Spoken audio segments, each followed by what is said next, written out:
ಎಲ್ಲರಿಗೂ ನಮಸ್ಕಾರ ರೀ. Welcome back to Rahul's clarity corner. Top 5 cricket updates ನಿಮ್ಗೆಲ್ಲರಿಗೆ ಸ್ವಾಗತ. IPL 2025 ಸ್ಟಾರ್ಟ್ ಆಗಕ್ಕಿಂತ ಭಾಳ ದಿನ ಐತಿ. ಆದ್ರೆ ಅದು ಸ್ಟಾರ್ಟ್ ಆಗೋಕ್ಕಿಂತ ಮೊದಲ ಟ್ವಿಸ್ಟ್ ಮ್ಯಾಗ ಟ್ವಿಸ್ಟ್ ನೋಡೋದಿನ ಬಾಕಿ ಐತಿ. IPL 2025 ರಿಲೇಟೆಡ್ 5 ದೊಡ್ಡ ಅಪ್ಡೇಟ್ಸ್ ಕೊಡೋದವು. ಆ 5 ಅಪ್ಡೇಟ್ಸ್ ಯಾವ ಅನ್ನೋದು ಈ ವಿಡಿಯೋ ನೋಡೋಣ. ಅದಕ್ಕಿಂತ ಮೊದಲ ಜಲ್ದಿ ವಿಡಿಯೋಕ್ಕೆ ಲೈಕ್ ಮಾಡ್ರಿ, ಹಂಗ ಚಾನಲ್ ಸಬ್ಸ್ಕ್ರೈಬ್ ಮಾಡ್ಕೊರಿ. ಮತ್ತೆ ಆಗ್ತಾಡ ಮಾಡೋಣ, ಬರ್ರಿ ಶುರು ಮಾಡೋಣ. ಅದ್ರೊಳಗೆ ಒಂದನೇ update CSK related. Chennai super Kings team ಈಗ ಬರೀ IPL ನಾಗ ಅಲ್ದಾನ WPL ನಾಗ ಅವ್ರ ಟೀಮ್ ತಗೊಂಡ್ ಬರಾಕ ತಯಾರಾಗೈತಿ. WPL ನಾಗ 2 ಸೀಸನ್ ಮುಗ್ದವು. ಅದ್ರೊಳಗೆ IPL ನಾಗ ಇರೋ ಟೀಮ್ಗಳು ಆಲ್ರೆಡಿ 3 ಟೀಮ್ಗಳು ಅದಾವು. Delhi capitals, royal Challengers Bengaluru ಮತ್ತು ಮುಂಬೈ ಇಂಡಿಯನ್ಸ್. ಈ 3 ಟೀಮ್ಗಳ ಜೊತೆ ಏನೋ ಒಂದು IPL ಟೀಮ್ CSK ಯೆಲ್ಲೋ ಜರ್ಸಿನಾಗ ರೆಡಿಯಾಗಿ ಬರಾಕತ್ತಾರ. ಲೇಟಾಗಿ ಬಂದ್ರು ಒಂದು ಲೇಟೆಸ್ಟ್ ಆಗಿ ಬರ್ಬೇಕಂತ ಹೇಳಿ ಕಾಯಕತ್ತಾರ CSK ದವರು. CSKನು ವುಮೆನ್ಸ್ ಪ್ರೀಮಿಯರ್ ಲೀಗಿಗೆ ಎಂಟರ್ ಆಯ್ತಂದ್ರೆ ಕಾಂಪಿಟೇಷನ್ ಏನೋ ಜಾಸ್ತಿ ಆಗ್ತೈತಿ, ಜಾಸ್ತಿ ಮಜಾ ಬರ್ತೈತಿ. ಇದ್ರ ಬಗ್ಗೆ ನಿಮ್ಮ ಒಪಿನಿಯನ್ ಏನು ಕಮೆಂಟ್ ಮಾಡಿ ಹೇಳ್ರಿ. ಎರಡನೇ update Mumbai Indians related. Mumbai Indians ಟೀಮಿನ ಓನರ್ ಆಕಾಶ್ ಅಂಬಾನಿ ಅವ್ರ ತಲೆಯಾಗಿ ಏನೈತಂದ್ರೆ ಮುಂಬೈ ಇಂಡಿಯನ್ಸ್ಗೆ ಹೊಸ ಕ್ಯಾಪ್ಟನ್ ಸೂರ್ಯಕುಮಾರ್ ಯಾದವ್ ಅವರಿಗೆ ಮಾಡ್ಬೇಕಂತ ಹೇಳಿ ಐತಿ. ಫಸ್ಟಿಗೆ ಚಲೋ ತಂಗೆ ಹೊಂಟಿತ್ತು ಮುಂಬೈ ಇಂಡಿಯನ್ಸ್ ಟೀಮಿಂದು. ಏನು ಅಂತ ಪರಿಸ್ಥಿತಿ ಬಂದಿದ್ದಿಲ್ಲ ರೋಹಿತ್ ಶರ್ಮಾ ಅವ್ರ ಕ್ಯಾಪ್ಟನ್ಸಿ ಒಳಗೆ. ಅವರಿಗೆ ಕ್ಯಾಪ್ಟನ್ಸಿದಿಂದ ತೆಳಗಿಳಿಸಿ ಹಾರ್ದಿಕ್ ಪಾಂಡ್ಯ ಅವ್ರಿಗೆ ಏನೇನೋ ಲಪಡ ಮಾಡಿ ಟೀಮ್ನಾಗ ತಗೊಂಡು ಅವ್ರಿಗೆ ಕ್ಯಾಪ್ಟನ್ಸಿ ಕೊಟ್ಟು ಹಾರ್ದಿಕ್ ಪಾಂಡ್ಯ ಅವ್ರ ಕ್ಯಾಪ್ಟನ್ ಆದ್ಮ್ಯಾಗ ಮುಂಬೈ ಇಂಡಿಯನ್ಸ್ ಟೀಮ್ ಕಡೆದಿಂದ ಏನೋ ಚಲೋ ಪರ್ಫಾರ್ಮೆನ್ಸ್ ಬರಲಿಲ್ಲ. ಪೂರ್ತಿ ಬಾಟಮ್ನಾಗ ಅವ್ರು ಎಂಡ್ ಮಾಡಿದ್ರು ಆ ಸೀಸನ್ನಾಗ. ಈಗ ರೀಸೆಂಟ್ ಆಗಿ ವರ್ಲ್ಡ್ ಕಪ್ ವಿನ್ ಆದ್ವಿ. ಆ world cup winning captain Rohit Sharma. World cup ಮುಗಿದ ಮ್ಯಾಗ ರೋಹಿತ್ ಶರ್ಮಾ ಅವ್ರ ಆದ್ಮ್ಯಾಗ ವೈಸ್ ಕ್ಯಾಪ್ಟನ್ ಏನಿದ್ರು ಹಾರ್ದಿಕ್ ಪಾಂಡ್ಯ, ಇವರಿಗೆ ಫುಲ್ ಟೈಮ್ ಕ್ಯಾಪ್ಟನ್ ಆಗಿ ಮಾಡ್ತಾರ ಅಂತ ಹೇಳಿ ಅನ್ಸಿತ್ತು. ಆದ್ರೆ BCCI ಅಲ್ಲಿ ಎಲ್ಲರಿಗೂ ಸರ್ಪ್ರೈಸ್ ಕೊಡ್ತು. ಸೂರ್ಯಕುಮಾರ್ ಯಾದವ್ ಅವರಿಗೆ T20 ಇಂಟರ್ನ್ಯಾಷನಲ್ ನಾಗ ಟೀಮ್ ಇಂಡಿಯಾ ಕಡೆಯಿಂದ ಪರ್ಮನೆಂಟ್ ಕ್ಯಾಪ್ಟನ್ ಆಗಿ ಮಾಡಿದ್ರು. ಈಗ ಒಂದ್ ಸ್ವಲ್ಪ ದಿನಗಳಿಂದ ಸೂರ್ಯಕುಮಾರ್ ಯಾದವ್ ಅವ್ರ ಗ್ರಾಫ್ ಸ್ವಯಂ ಏನಂಗ್ ಮ್ಯಾಗ್ ಹೊಂಟೈತಿ. ಅಕಸ್ಮಾತ್ ಸೂರ್ಯಕುಮಾರ್ ಯಾದವ್ ಅವರಿಗೆ ನೆಕ್ಸ್ಟ್ ಸೀಸನ್ ಆಗ ಮುಂಬೈ ಇಂಡಿಯನ್ಸ್ ಕಡೆದಿಂದ ಕ್ಯಾಪ್ಟನ್ ಆಗಿ ಮಾಡಿದ್ರಂದ್ರೂ ಏನು ಆಶ್ಚರ್ಯ ಪಡಬೇಕಾಗಿಲ್ಲ. ಈ ಒಂದು ನ್ಯೂಸ್ ಎಷ್ಟು ಖರೆ ಎಷ್ಟು ಸುಳ್ಳು ಗೊತ್ತಿಲ್ಲ, ಆದ್ರೆ ಒಂದು ಲಾಜಿಕ್ ಅಂತರೂ ಈ ನ್ಯೂಸ್ನಾಗ ಐತಿ.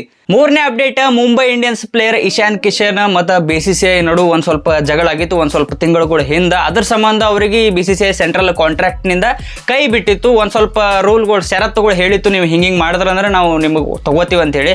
ಅದಕ್ಕೆ ಅವ್ರು ಮಾಡಿದ್ದಿಲ್ಲ. ಆದರೆ ಈಗ ಎಲ್ಲ ಚಲೋ ಆದಂಗೆ ಕಾಣಿಸ್ತೈತಿ. ಇಶಾನ್ ಕಿಶನ್ ಅವರು BCCIಗೆ ಸಾರಿನೂ ಕೇಳ್ಯಾರ ಮತ್ತು ಅವ್ರ ಜಾರ್ಖಂಡ್ ಟೀಮ್ನಾಗ ಅವ್ರಿಗೆ ಒಂದು ಹೊಸ ರೋಲ್ ಐತಿ. ಕ್ಯಾಪ್ಟನ್ ಆಗಿ ಜಾರ್ಖಂಡ್ ಟೀಮ್ ಕಡೆದಿಂದ ಡೊಮೆಸ್ಟಿಕ್ ಕ್ರಿಕೆಟ್ ಆಡಕ್ಕೆ ತಯಾರಾಗ್ಯಾರ ಇಶಾನ್ ಕಿಶನ್ ಅವರು. ಅದಷ್ಟೇ ಅಲ್ಲ, ಈಗ ಬಂದಿರೋ ರಿಪೋರ್ಟ್ ಪ್ರಕಾರ RCB ಮ್ಯಾನೇಜ್ಮೆಂಟ್ ಇಶಾನ್ ಕಿಶನ್ ಅವ್ರ ಮ್ಯಾಗ ಒಂದು ಕಣ್ಣಿಟ್ಟೈತಿ. ಯಾಕಂದ್ರೆ ಈಗ RCB ಇದ್ದಾಗ ನೋಡ್ರಿ DK ಅವರು ಈಗ ರಿಟೈರ್ ಕೊಟ್ಟ ಮ್ಯಾಗ ಒಬ್ಬ ವಿಕೆಟ್ ಕೀಪರ್ ಅಂತೂ 100% ಬೇಕೇ ಬೇಕು. ಅದ್ರೊಳಗೂ quality wicket keeper plus opener, ಅದ್ರೊಳಗೂ ಇಂಡಿಯನ್ ಇದ್ರೆ ಅದು ಚಲೋನೇ ಆಗ್ತೈತಿ ಭಾರಿ. ಅದಕ್ಕಂದ್ರೆ ಈಗ RCB ಪ್ರತಿ ಸೀಸನ್ ಬಂದಾಗೂ ಫಾರಿನ್ ಪ್ಲೇಯರ್ಸ್ ಮ್ಯಾಗ ಭಾಳ ಡಿಫೆಂಡ್ ಆಗಿ ಬಂದಿರ್ತೈತಿ.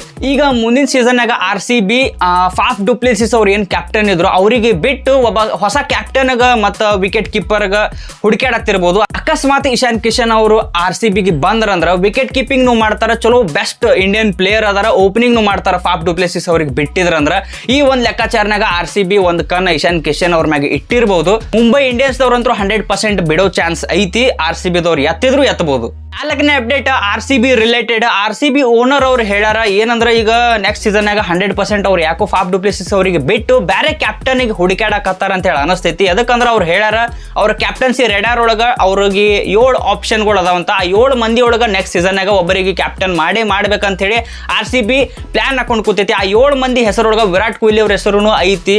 100% ಪೂರ್ತಿ RCB ಮ್ಯಾನೇಜ್ಮೆಂಟ್ ವಿರಾಟ್ ಕೊಹ್ಲಿ ಅವ್ರಿಗೆ ಕನ್ವಿನ್ಸ್ ಮಾಡಕ್ ನೋಡ್ತೈತಿ. ಅವ್ರು ಕನ್ವಿನ್ಸ್ ಆಗೋ ಡೌಟ್. ಒಂದ್ಸಲ ಕ್ಯಾಪ್ಟನ್ಸಿ ಬಿಟ್ಟ ಮ್ಯಾಗ ಮತ್ತೆ ತಗೊಳ್ಳೋದು ಡೌಟ್, ತಗೊಳಂಗೂ ಇಲ್ಲ.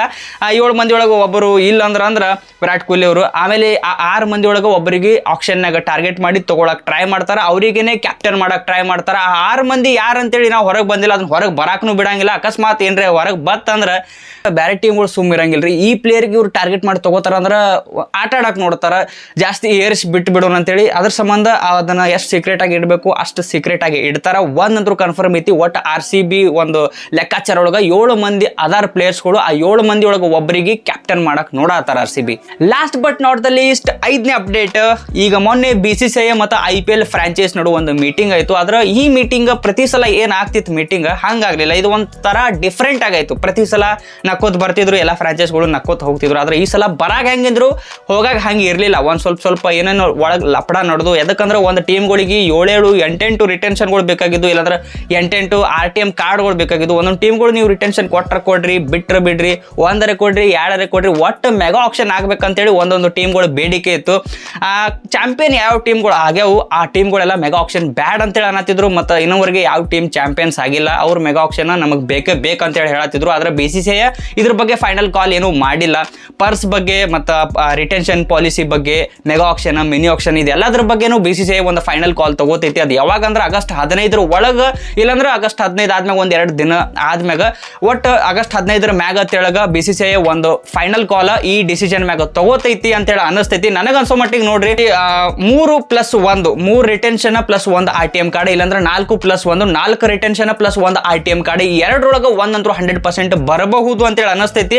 5-6 ರಿಟೆನ್ಷನ್ ಅಂದ್ರೂ ಕೊಡಂಗಿಲ್ಲ, ಮೆಗಾ ಆಕ್ಷನ್ ಈ ಸಲ ನಡೀತೈತಿ ಅಂತೇಳಿ ಅನಿಸ್ತೈತಿ. ಇದ್ರ ಬಗ್ಗೆ ನಿಮಗೆ ಏನು ಅನಿಸ್ತೈತ್ರಿ? ಯಾವುದಾದ್ರೆ ಚಲೋ, ಯಾವ್ದು ಆಗ್ತೈತಿ ನಿಮಗೆ ಅನ್ಸೋ ಮಟ್ಟಿಗೆ ಕಮೆಂಟ್ ಮಾಡಿಡ್ರಿ. ವಿಡಿಯೋಕ್ಕೊಂದು ಲೈಕ್, ಚಾನಲ್ ಸಬ್ಸ್ಕ್ರೈಬ್ ಮಾಡ್ಕೊಳ್ಳೋದು ಮರೆಯಾಕೋಬೇಡ್ರಿ. ಮತ್ತೆ ಜಲ್ದಿ ಸಿಗೋನು. ಜೈ ಕರ್ನಾಟಕ.